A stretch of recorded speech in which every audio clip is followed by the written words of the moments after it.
Donc ça c'est la suite, on a avancé un peu, et maintenant on est près de la carrière, il y a un petit panneau ici qui indique des informations. Je crois que c'est lui. Alors là-bas, il y a une entrée certainement, mais il n'y a pas de flash, on voit rien. Je suppose que là on est dans la carrière carrément, dans les grottes. Là on est dans la caverne de Batman. Alors ici on voit de la caillasse, des blocs. Mais forcément c'est une carrière. C'est certainement pas avec ces petites pierres qu'on a construit la grande pyramide de Gizeh. Hein. Ces pierres-là, on voit tout de suite qu'elles peuvent être soulevées par des humains quand même relativement facilement. Alors que les blocs qui ont servi de construction aux grandes pyramides du plateau de Gizeh, ça fait quand même plus de 10 tonnes. Hein.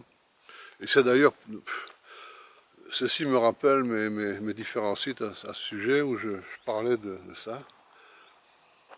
Et on en arrivait à se demander si finalement ces édifices n'avaient pas été construits par des hommes de grande taille.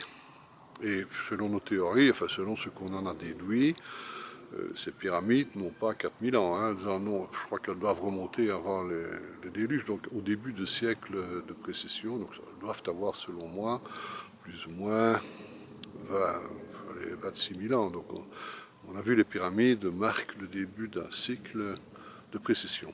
Bon, ici, bon, on n'est pas en Égypte, hein, on est à Coblin-Pont. Alors, ça sont des strates. Je ne suis pas géologue, hein, je crois qu'un géologue il va vous expliquer ça mieux que moi. Mais il y a un joli point de vue. Ah, encore une sculpture là-bas, il faut aimer. Moi, personnellement, c'est pas tellement ma tasse de thé.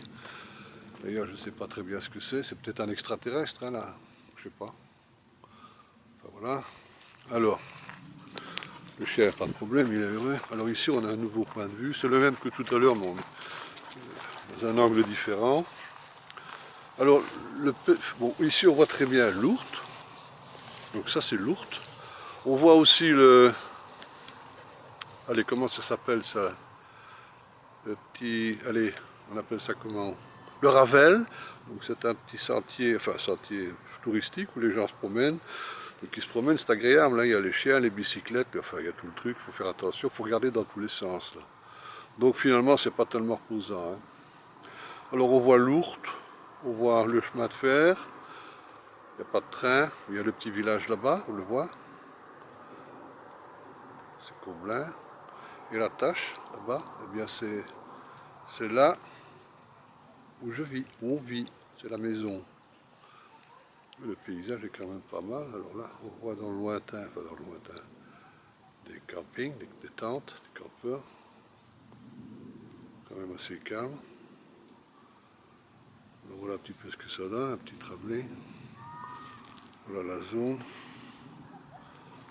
Voilà la sculpture.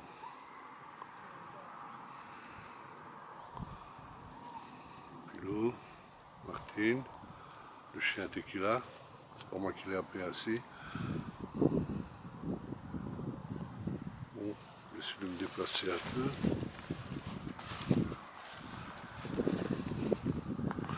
Voilà.